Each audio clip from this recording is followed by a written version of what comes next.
Okay, so here we talk about the definition of resistance and resistivity, like capacitance for the capacitor. Okay, so here it says if we apply the same potential difference between the ends of a geometric similar rods of copper and of glass, a very different current results. Okay, so the characteristic of the conductor that enter here is resistance. Okay, so here we have the definition resistance R. Usually we will use capital R to represent a resistance. Sometimes we may use a small letter of R, but yeah, in like semiconductor circuit, so we might use a small r, but usually here we will use a capital R. Of a conductor is defined as this one, so R equals V over I, or you just multiply I on both sides, you will have V equals IR, which is so-called the Ohm's law. So I think in high school physics you should have learned about the Ohm's law. So yeah, and yeah, so actually for the SI unit, V is V. So this is a voltage, and the SI unit is volt. Yeah, so this is a voltage or potential difference. The SI unit is volt. Short form is volt. And then for the current, ampere. And the short form is A. Here for the resistor, the SI unit is ohm. Use the Greek letter capital omega to stand for ohm. Okay, so yeah, so this is the resistor, nothing special.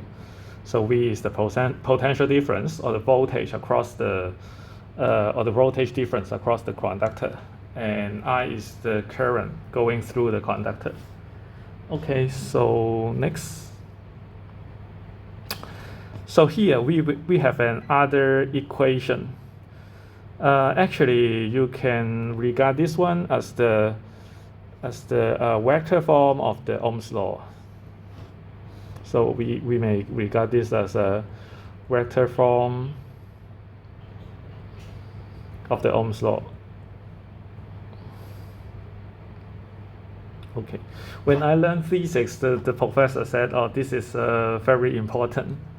Maybe in physics physician point of view, yeah. But actually, I study electrical engineering, so actually, out of that course, I don't feel this is very important for me, and maybe it might not be very important for you too. So just a piece of knowledge. Okay, so here, so here we have another definition called the resistivity. Yeah, because for the resistance itself, it doesn't. I mean it relates to the material itself, and also the geometry of the material, which means that if the resistor is longer, or if it is thicker, then the resistance will change. But here we define another variable called the resistivity. This variable only relates to the material itself. It doesn't relate to the geometric shape. So it is called the resistivity, and use Greek letter rho to represent it. And actually, so this is like rho equals E over J, and yeah, so we can simply verify this using the cylindrical resistor. Cylindrical resistor. So maybe let's yeah, so actually, which is like, actually, oh sorry. Actually, it's like, suppose E is the E field inside the resistor. Just say this is a resistor. Okay, and then this is one end, this is another end. Okay, so this one has the resistance R, and then for the material, it has resistivity rho. And then yeah, so we try to apply some voltage difference or potential difference across it. So let's say this is V. Okay, so there will be current, of course, and then there will be E field. There will be E field inside the resistor, so that this E field can push the charge to go for the loop of the circuit. So we assume the E field is uniform inside the resistor, and we can have a E equals V over L. Okay, so yeah, we just assume, yeah, actually L is the length of the resistor. So yeah, so if you still remember, V is negative integration of E dot ds. Okay, so in this sense, if E is uniform, yeah, so it is like E times the length of the resistor will be the V. So we just ignore the minus sign. Yeah, so here, if rho equals E over J, so which is like V over L, so we just substitute this one here. And then for J, yeah, so we talk about J dot dA, and then take the surface integration will be the current I. So yeah, equals to the I. So if J is also uniform, so which is like the multiplication J times A. So here J should be I over A. Okay, so in this sense, V over I, we have V over I here. So maybe I can just simply write it as V times A over I times L. Okay, so here we have a V over I, which is nothing but R, Yeah, so and then times A over L. So A is the cross section. Let me see. Yeah, A is the cross section. A is the cross section area, and L is the length. So already we can write it as R equals to rho times L over A. So which will appear in the next slides like this. Okay, so here we try to verify that this is correct for cylindrical resistor like this.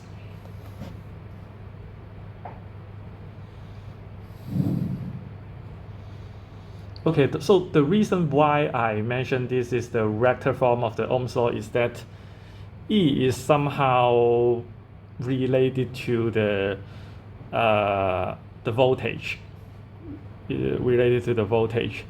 J is somehow related to the current. Yeah, J is somehow related to current. So here we express all the things in the vector field.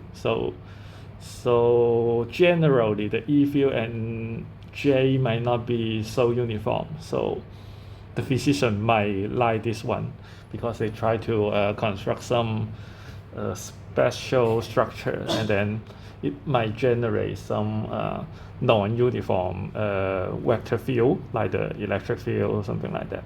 Then they may consider that this equation is more useful.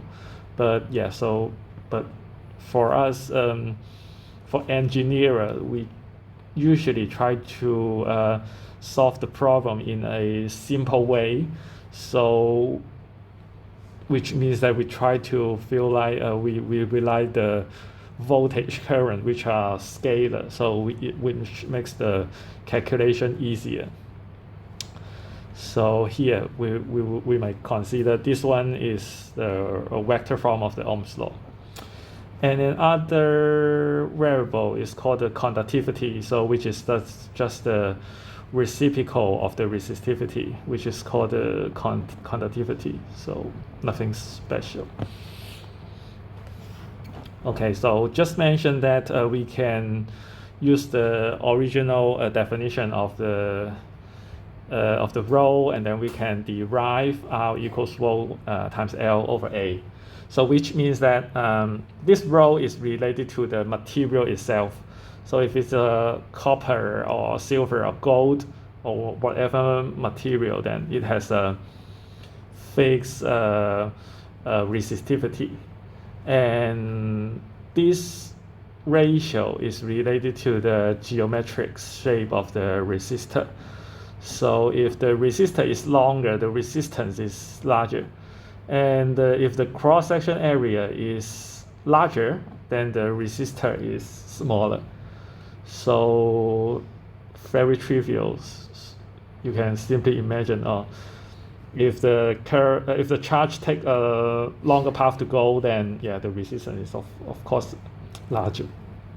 And if the cross-section area is larger, which means that the current have more space to run through it. So you can consider it's like a street, and then the charge is like the people walking on the street. So if there are too many people, then you feel like you cannot run through the street. But yeah, if the street is very wide and there's not much people walking there, then you can just run through it quickly. Okay, so this is the formula for the resistance given the material and the specific dimension. And here actually rho is not really a constant. It also related to the temperature. It's also related to temperature. So here rho 0 is so-called the resistivity at T0. T0 means the reference temperature.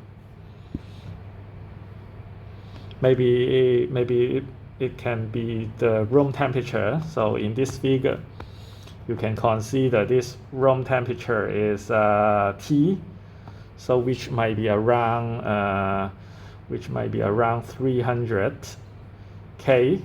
So as you know, 0K is negative 273 degrees Celsius. So 300 degrees is around 27 something, maybe not so, maybe not exactly 300. From this graph, it might be slightly lower, maybe 298. So which refer to 25 degrees Celsius. So maybe this number. Okay, so it just tells you that suppose we can measure the resistivity of a material at the room temperature, and then actually we can just approximate this line with a straight line, so with a linear model like this. So suppose this is what you know, this is what you know, this is what you know. So the variable with the 0 subscript there is the variable you know, and then this is alpha. Alpha is the temperature coefficient. You can also measure it for the material. Then which is like related to the slope of this line. Then T is what you want to find. Actually, what you want to find is a rho at a specific absolute temperature. Then suppose I want to know the rho at just say 600 degrees Celsius. Then I just plug in 600 there to find the rho. Okay, So yeah, so we just use a linear model to approximate it, even though when you look at this line, it is not a straight line. Yeah, but some interesting things happened when we try to go near the 0k. So if it is really near 0k, there is something strange, some strange thing happening there. So which is called a superconductor effect. As I remember, there are some slides about this phenomenon. Yeah, so maybe we can talk about it later. But so usually we will try to simplify things. We use a linear model. So for engineering student, yeah, in the bachelor course, usually you will learn many theory about linear system. So yeah, so which makes things easier to calculate and even feasible for hand calculation. But practically, the world doesn't linear at all. And here, when the physician try to measure this line, then they find some strange phenomenon there near the 0 Kelvin. Okay, so this is a table about the resistivity for different material. So you can see here, for the top part, they are something called the metals. So you can see silver, copper, gold. So yeah, you can see here, silver is the best one because it has the smallest resistivity. Yes, copper is slightly has a slightly higher resistivity. But yeah, actually copper is much cheaper. So usually for the wire we use copper rather than silver. But yeah, for some expensive measurement equipment, then maybe we'll use silver. But yeah, it costs more. Yeah, so there are some other material, and then here we can see the typical semiconductor and also insulator. So you may be more familiar with insulator, so glass, body. So it has a much larger isolator, much larger resistivity there. So this is 10 to the 10th. This is 10 to the negative 8. So I don't think we need to memorize the number, but just take a look at the exponent. So this is 10 to minus 8, much smaller than this one. So yeah, and also the quartz, 10 in 10 to the 16 power. So in the middle part, typical semiconductor. So most of you might not have more course talk about the semiconductor. So maybe I can talk about it a bit. So yeah, so you can see here, it has 3 items. Actually, this is the first one, the second one, and the third one. So we can see here is silicon pure, maybe, or I can call it pure silicon. So so you can see the exponent is 10 to the third power, 10 to the third power. And here is that N-type silicon and P-type silicon. So it has a much smaller resistivity, 10 to the minus 3 to 10 to the minus 4. So 2 or 3 times, maybe 3 times different. Okay, so actually, if you have learned some chemistry, you know, for the pure silicon, the resistivity, the conductivity is weak. The conductivity is weak because, as you know, the silicon has 4 outer electron there. So yeah, they may form something like the covalent bond, and then which makes there is not much free electrons for the conductivity. So it has a much larger resistivity. And actually, when suppose we our mobile phone, the circuit should be something like the silicon. Actually, what we will use is the N-type or P-type semiconductor, and usually we use the MOS transistor. So MOS transistor. Maybe you don't know MOS, maybe you only know MOS burger. I'm not sure. But actually, for the semiconductor circuit, we generally use MOS. The long form is called metal oxide semiconductor. Actually, there are a few letters behind field effect transistor. So for ECE students, they need to study the effect of the MOS, but yeah, for other students you might not need to. So field effect transistor. So MOSFET is the short form of this stuff.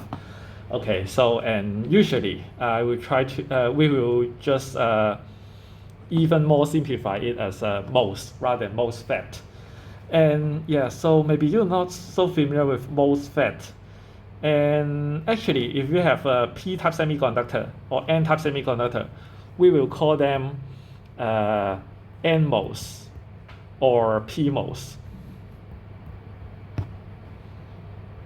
Maybe if you have familiar with a computer, maybe you just construct your computer by yourself. Just go to buy some something like buy the CPU, buy the GPU, and construct your PC by yourself. Maybe you will heard of you might have heard of the CMOS. Actually, they have relationship. So if we need to use both NMOS and PMOS for the logic circuit, we will call it CMOS, which means this C is called complementary. 互补. Which means that we use both NMOS and PMOS for the CMOS for the logic circuit. Okay, so the things is interesting is that how do we make the conductivity? I mean, to make the resistivity much lower than the pure silicon. The way, simply speaking, is that we try to add some 5A element to the pure silicon. You know the 5A element. Yeah, just check the periodic table. For the 5A, yeah, it has one additional outer electron, so that electron can be the free electron to make the resistivity of the N-type semiconductor much lower. And for the P-type semiconductor, we try to add some 3A element there. And for the 3A element, it has only three outer electrons. So which means that it's just like lacking one electron for the outer shell, so that yeah, it tends to like some electrons to come here, so that it is yeah. So we might call it the hole. We may call it the hole. In Chinese, this is called 电洞. Okay, so we have a hole here. So some free electron can come here, so that it also makes the resistivity. It also makes the resistivity low. Okay, so that's the point. But of course, this is higher than the N-type semiconductor, because yeah, they will call the mobility is lower for the P-type semiconductor, but at least it is much lower than the pure silicon. Of course, it is quite lower than the metal, but the characteristic for the semiconductor is that we can control the current. So some of the MOS transistor in the circuit the circuit symbol for the MOS transistor is like this. So actually, yeah, we have something like the gate, the drain, the source. Well, it look much horrible, but simply speaking, we can actually control the current going through the drain and source by changing the voltage of the gate, which is just like a tape. So if you go home, you have a tape. So if you want some water, then you can just turn the tape, and then there will be some water to come out. Just simply similar to this one. If we want more current to go through it, then we just increase the voltage here. Then there will be more current. So it just, yeah, it's an analogy. So this is the water, how you control the water. So yeah. Okay, so of course, if you need to go more detail, then yeah, you need to study the ECE program rather than our program. So I just don't go too deep. Okay, so here we have another sample problem. So it says a rectangular block of iron has dimension 1.2 cm times blah, blah, blah. So a potential difference is to be applied to the block between the parallel sides in such a way that those sides are equipotential surfaces. So what is the resistance of the block if two parallel sides are square ends and then with dimension 1.2 times 1.2 centimeter square, and then two rectangular sides with 1.2 times 15. Okay, so actually, okay, for the first case, it is like this. Okay, so this side is 1.2 centimeter, and then this is 15 centimeter, and then we use this one is one side, this is another side. Okay, so to see the resistance from this point to that point. Okay, so in this case, the cross-section area is 0.012, 1.2 centimeter is 0.012 meter, and then square. So which is 1.44 times 10 to minus 4 meters square. Okay, so R is rho times L over A. So rho is this number, 9.86 times 10 to minus 8. And then times the length is 15 centimeters, 0.15 over 1.44 times 10 to the minus 4 power. So this is 100 micro ohm, 100 micro ohm, 10 to minus 6 power. Okay, for the second case, we try to make it like this. Okay, so this is one side, this is another side, this is another side. This is 1.2 centimeter, 1.2 centimeter, this is 15 centimeter. Okay, so in this case, A is 0.012 times 0.15. Okay, so this is, of course, this is larger than the upper one, so which is 1.8 times 10 to minus third power meter square. And then R will be rho times L over A, which is actually the same 9.86 times 10 to minus 8. Here the length is only 1.2 centimeter, so which is a 0.012 over 1.8 times 10 to minus third power. Okay, so here the R is much smaller, 0.65 micro ohm. 0.65 micro ohm, because here the cross-section area is much larger and the length is much shorter. So which makes the resistance for the second case much smaller. Okay, so next Ohm's law, so nothing special, just V equals I out. So I just go through it. So it is just like a straight line. So it means that if you have a have a device, and then if you just apply some voltage across it, and then you try to measure the current, then yeah, for most of the material it is like a linear thing. So yeah, for example, the conductor or maybe even the isolator may satisfy this characteristic. But yeah, for some other material, yeah, it is not so linear. If it is linear, it should be something like this. This is linear, but this is clearly not. Okay, so if you're familiar with electrical device, you should know that this is the characteristic of a diode. It's a diode, GT. So which means that if you apply forward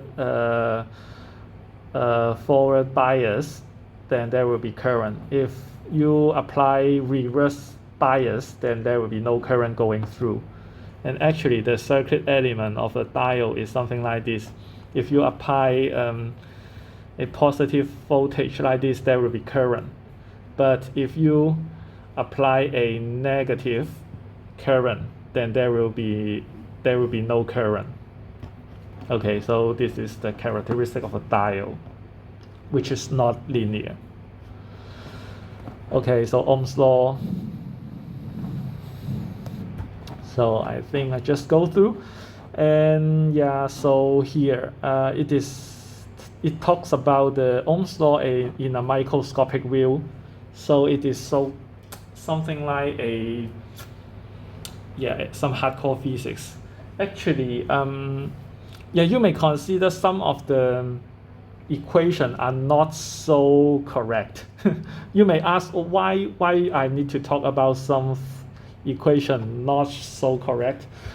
Actually, the point here is that it tries to tells you that in some approach, actually the E field is proportional to the J, and it tells you why this should be a constant. And as I mentioned, this is the vector version of the Ohm's law. So if it is correct in some other point of view, then V equals IR should be correct. Okay, so it just tells you that, okay, for some specific material, E should be proportional to the current density. So which means that we should have V equals IR for a specific material with a geometric structure. Okay, so here is the statement is that so if an electron of mass m is placed in an electric field of magnitude E, the electron will experience an acceleration. So this is nothing but Newton's second law of motion, A equals F over m. And yeah, so we just apply the definition of the E field. So we have F equals E times E. So here we consider an electron. So the charge amount is nothing but the elementary charge. We just ignore the negative sign. Ignore the negative sign. Here we just consider the magnitude. Okay, so here we have A equals to this expression. So here the drift speed is Vd equals A times tau. Here tau means the average. Tau means the average time between collision. So here we assume that within the resistor, okay, so there will be some free electron.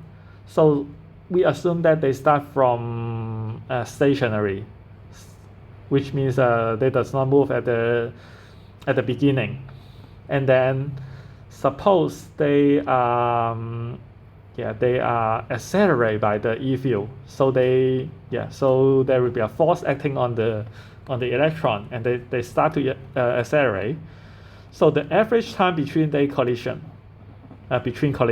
which means that they will start to accelerate, go to here, and then they will collide with other things, maybe collide with nuclear, or maybe collide with other electron, maybe, I'm not sure. And then they will start from stationary again, and then they will just go to another direction. So we just assume the average time between the collision is tau. So the drift speed is like a times tau. So this is the acceleration. So a times tau is the speed.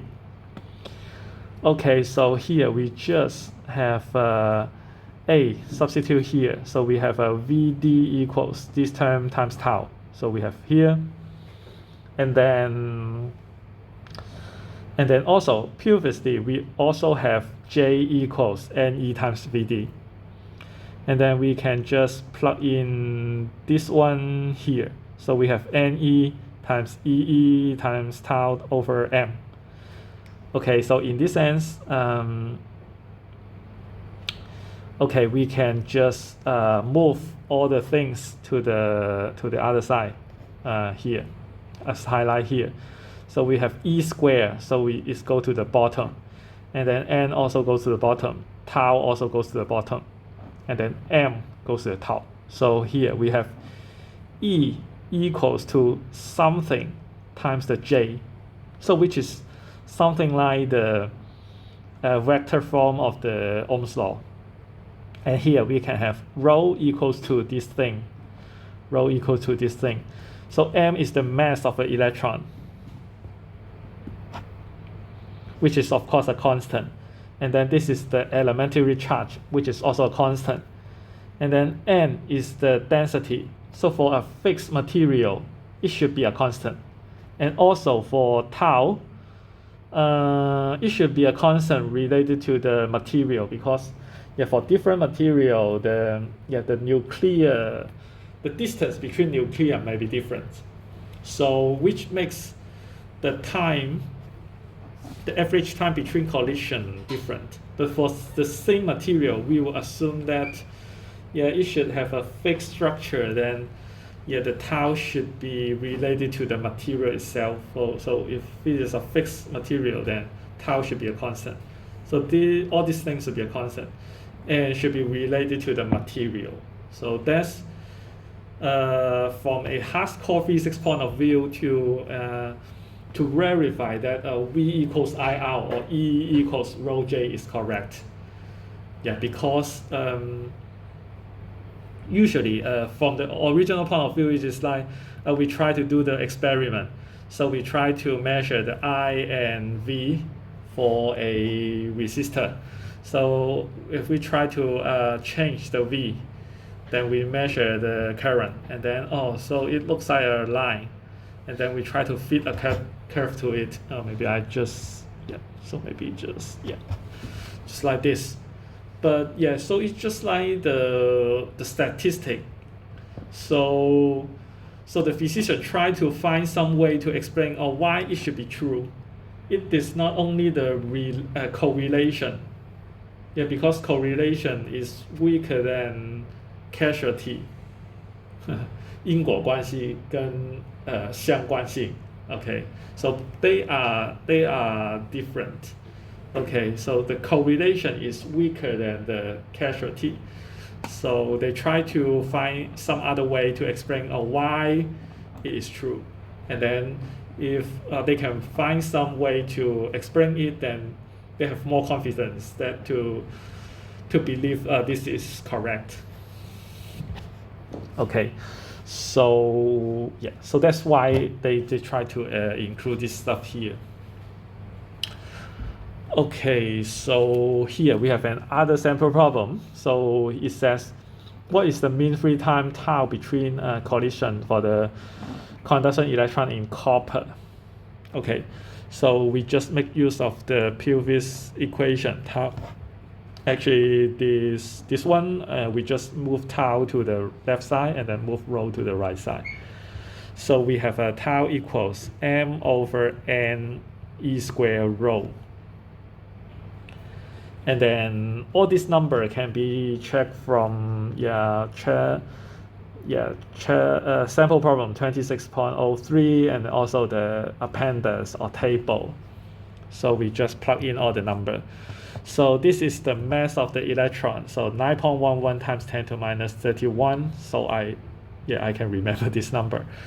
And for other number I cannot remember. So let's have n is this one, 8.49 times 10 to 28th power, and then E is 1.6 times 10 to minus 19. Okay, so I can also remember this number.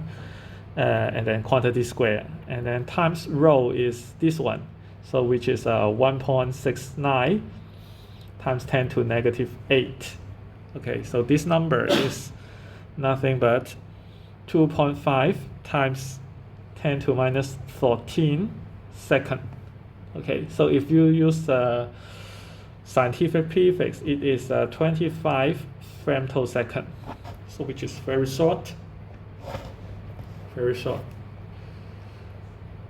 Okay, so next is that so the mean free path lambda of the conduction electron in a conductor is the average distance traveled by the electron between collision. What is the lambda for conduction electron in copper, assuming that the effective speed V effective is this one, so 1.6 times 10 to the 6 meter per second, so which is quite fast. Okay, so here we just use tau equals V effective times tau, so which is like S equals VT. So here we just substitute the number. This one is 1.6 times 10 to the 6th power, and then times 25 times 10 to minus 15. So this number is 40 nanometer. 40 nanometer.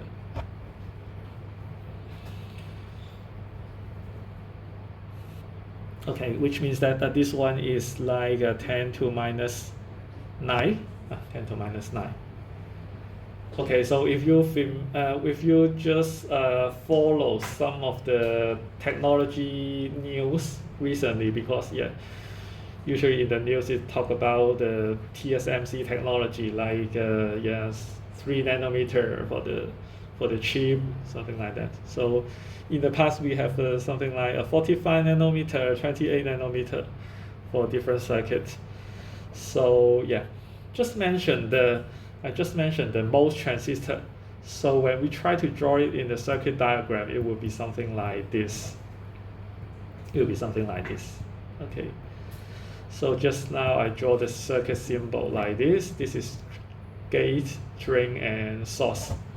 So this is gate, this is drain, this is source.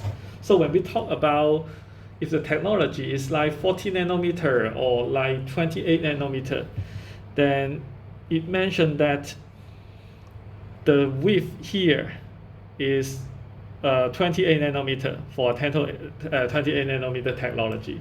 So they try to construct some circuit as small as this dimension.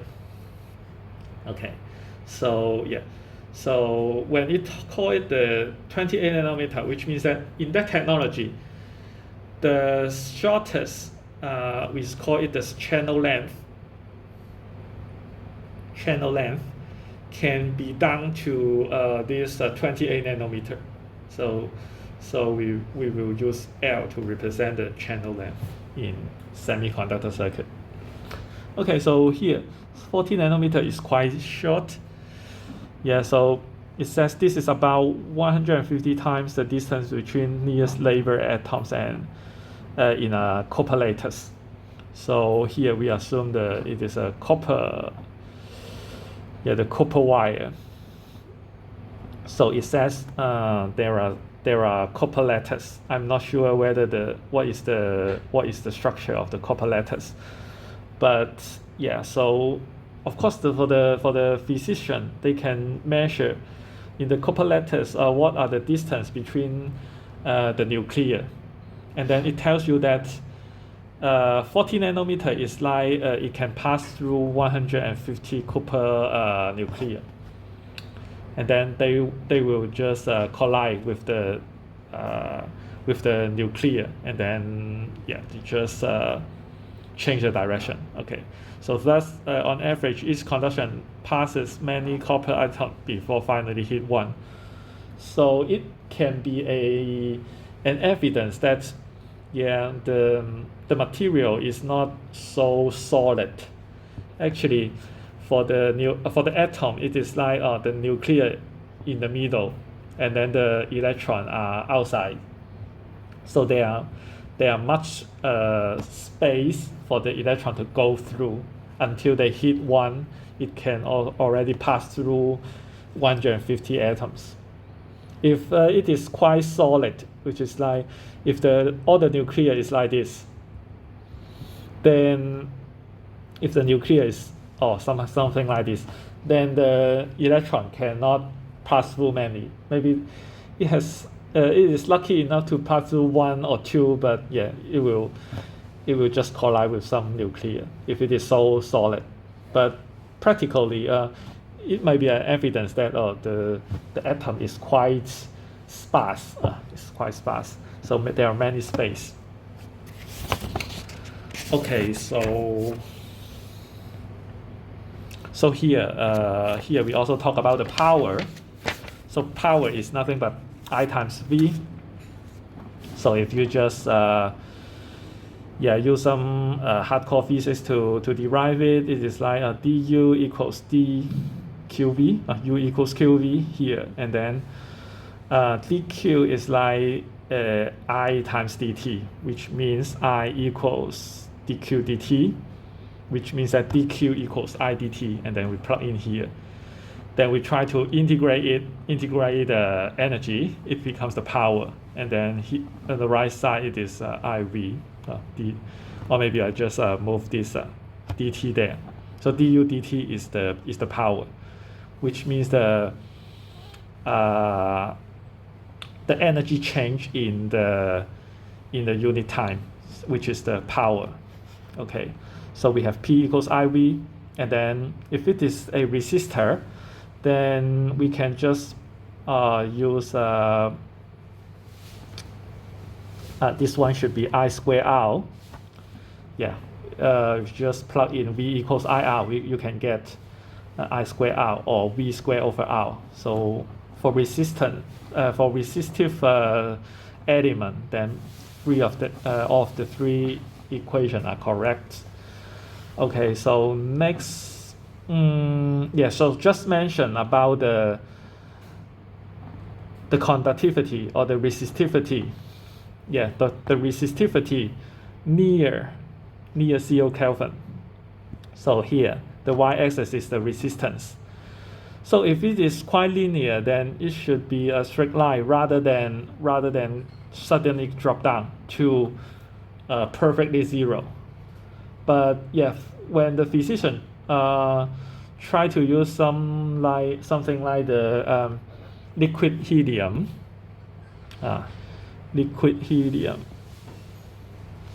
to make the circuit go down to a very low temperature, then they found some strange phenomenon. So which is like suddenly the resistivity disappear, just like go through a perfect conductor. So it says a semiconductor is like they have few conduction electron, but can become conductor when they are doped with other atom that contribute charge carrier. And then but increase very rapidly with temperature. So which means on the other way around, if it drops down to very low temperature, then the resistance disappear. Okay, so superconductor are material that lose all electrical resistance below some critical temperature. Most such material require very low temperature, but some become superconducting at temperature as high as room temperature. So the chemistry try to find some material to make the superconductor effect happens, even though the temperature is higher and higher. But at the very beginning, They just find this phenomenon at such a low temperature with a liquid helium. Okay, so yeah, so here maybe let's have a 10 minutes break first, and then we can finish off this chapter.